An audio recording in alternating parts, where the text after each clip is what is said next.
Welcome to the Elegantly Raw Tidbits Self-Care Part 2. So Self-Care 101. Hi everyone.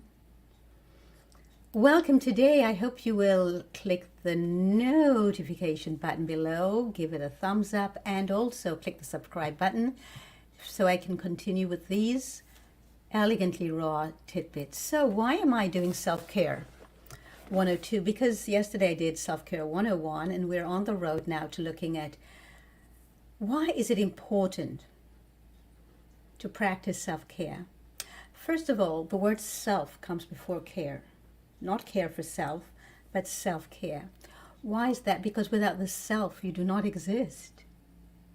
But most people would not even know who that self is or what that self is if they've never developed a relationship with themselves. They've never been taught how to, didn't have a mentor how to do so, and they were raised by people who were martyrs. Did you have a martyr as your primary caregiver?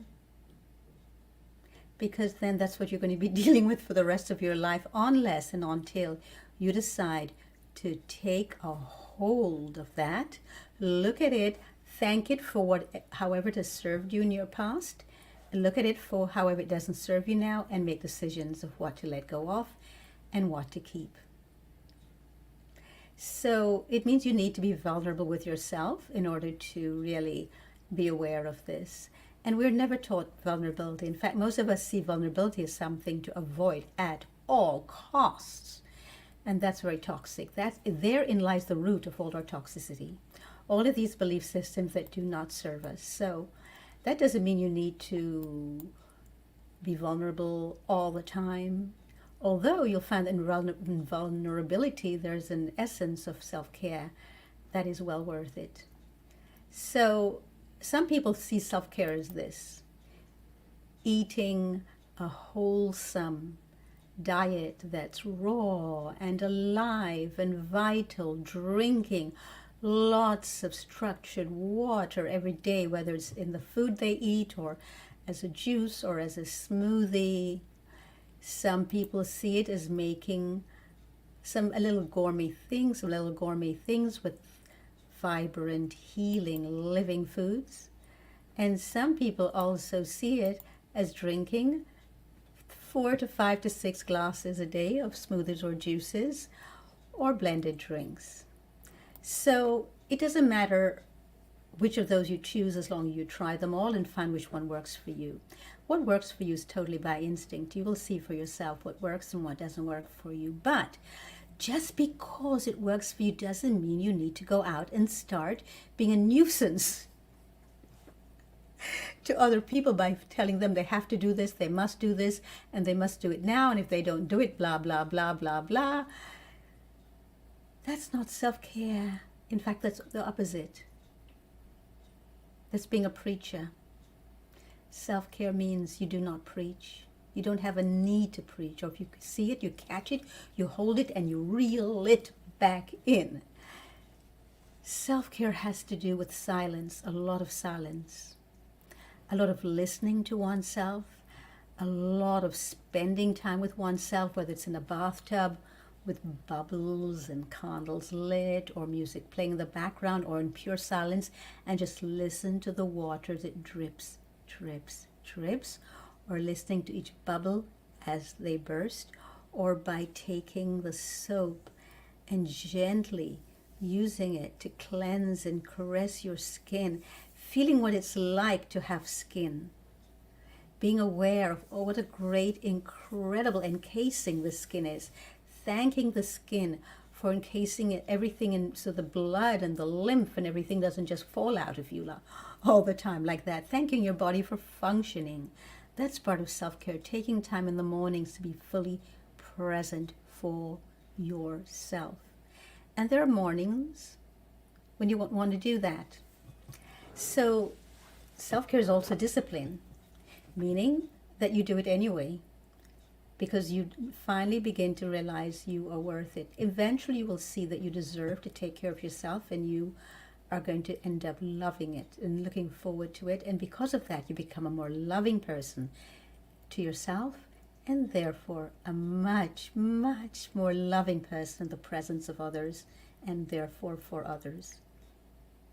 If you find that you are a caretaker, that's your job, to be a caretaker, I mean, that's what your livelihood is, even more reason to spend time with yourself and for yourself. Even if you live with 9 other people, find a place where you can just go to be with yourself, or with a tree, or with the sand, walk in the sand barefoot, be with the moon and the stars, or just out in the sun worshipping. Find time just to walk your neighborhood if that's the only time you have for yourself.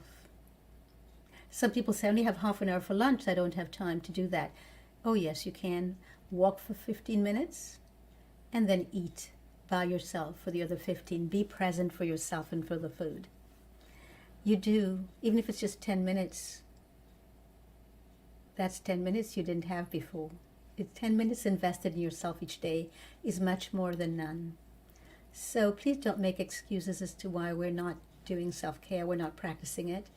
And just make sure that you become important to yourself. Maybe you need to just, pick a pear and eat a pear each day. That's how you begin, just with 1 or 2 pears a day until you try all different kinds of pears until you find the one you like the most, and just start eating that. If you don't usually eat fruits by themselves during the day, just start doing that now and then. Be aware of how that makes a difference. Do you know how hydrating it would be to eat this? This has structured water. This is the water that the body knows what to do with, and that your cells crave. The cells in your body crave it. So give it what it needs. You must really find time to be with you. Now, a lot of people I see and I hear, and especially online, I hear people say, I don't know what to do anymore. I became vegan.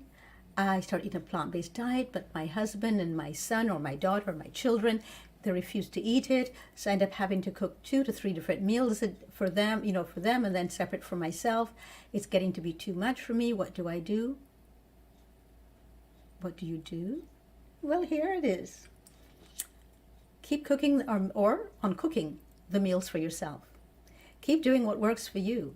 I see people in the raw movement who do not cook, and they end up having to saying that they have to cook for their family. No, you don't. You can make all the raw meals you want, put it on the table. If somebody doesn't want to eat it, let them go and find their own cooked meal. It's really that simple. That's called self-care, making and doing what works for you. Eventually, they will start trying that salad, that nori roll, that wrap, that smoothie, that juice. Maybe they'll start eating that bowl of fruit. Maybe they'll finally try a kiwi or an entire bowl of kiwi. Make a huge bowl of kiwi. Just all you have to do is just skin it and cut it and put it on the table, an enormous bowl, and say, that's breakfast today. If they don't want it, fine. Let them take care of themselves, but you take care of you. Stop trying to accommodate others in ways that you feel that you're struggling. If you don't feel you're struggling and this is a pleasure for you, then by all means, make it for them. But if it's an issue for you, I hear people who are now vegan and they're cooking meat, animal flesh for their families because they say they won't eat the vegan food. Well, you're the one who called it vegan in the first place. If you never did, and you made an issue that you're vegan. If you never did, if you just started cooking this way without making any proclamation, they'd probably be eating exactly what you're eating. So that's true. I find this to be very true. I've said this to my clients and they're like, no, you don't understand what my family's like. No, but I do understand what you're like. You're the one who made the big proclamation, and you made it a big broadcast in the house, and you made it an issue. It doesn't need to be an issue unless you make it an issue. So just do what works for you. That's part of self-care. And eventually people will begin to respect you for it. And before you know it, you'll be accepted exactly as you are. Why? Because you have accepted yourself. That's really important, to accept yourself. So this is part 2 of self-care. We're doing 103 tomorrow. See you then. do click the button below for subscribe, and to also in the comment section let me know